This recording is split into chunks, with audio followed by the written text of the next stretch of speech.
Righ-wing Daily Wire commentator Charlie Kirk said at his Turning Points USA Political Action Committee Faith Conference on Wednesday that the tens of thousands of annual firearm-related deaths in the United States are an acceptable price to pay in order for Americans to keep their Second Amendment constitutional right to bear arms. The statistics underlying this uniquely American problem as outlined in this gun violence archive chart are sobering.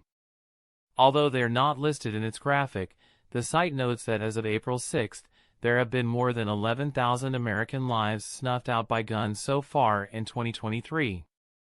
74 of those deaths occurred in school shootings, which reached peak frequency in 2022. The total for 2022 was 46, but that is only during school hours, National Public Radio explained on Wednesday, March 29. If the parameters are widened to incidents after school, over the weekend, when a gun is brandished, fired, or when a bullet hits school property, that number leaps to 303 in 2022, according to the K-12 School Shooting Database, an independent research project. The massacre at the Christian Covenant School in Nashville, Tennessee on Monday, March 27, which left 3 students and 3 staffers dead and reinvigorated the perpetual national debate over gun control, was the topic of a question posed by an attendee to Kirk at the Freedom Night in America event. "How's it going, Charlie? I'm Austin. I just had a question related to Second Amendment rights. You saw the shooting that happened recently and a lot of people are upset. But I'm seeing people who argue for the other side that they want to take our Second Amendment rights away. How do we convince them that it's important to have the right to defend ourselves and, all that good stuff?" he asked. Kirk delivered an extensive response. "The Second Amendment is not about hunting. I love hunting. The Second Amendment is not even about personal defense. That is important. The Second Amendment is there, God forbid, so that you can defend yourself against a tyrannical government. And if that talk scares you, wow, that's radical, Charlie, I don't know about that. Well, then you have not really read any of the literature of our founding fathers. Number 2, you've not read any 20th century history. You're just living in Narnia.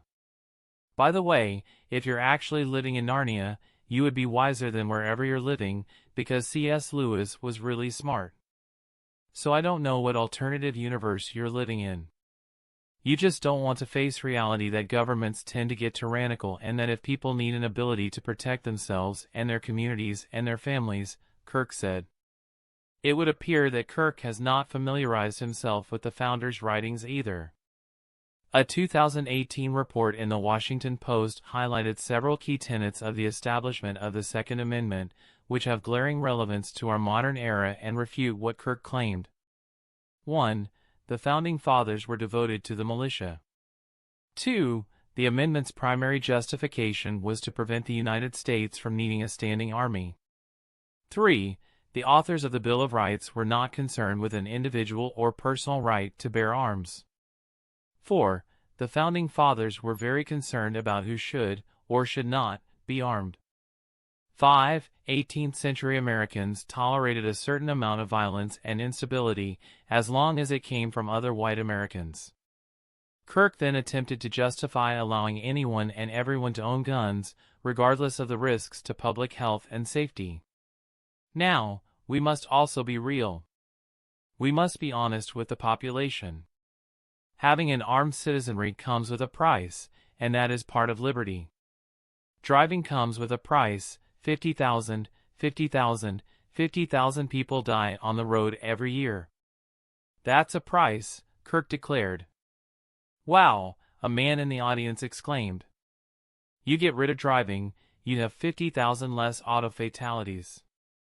But we have decided that the benefit of driving, speed, accessibility, mobility, having products, services, is worth the cost of 50,000 people dying on the road, Kirk added, declining to mention that the operation and ownership of motor vehicles are heavily regulated privileges that can carry severe consequences when they are violated.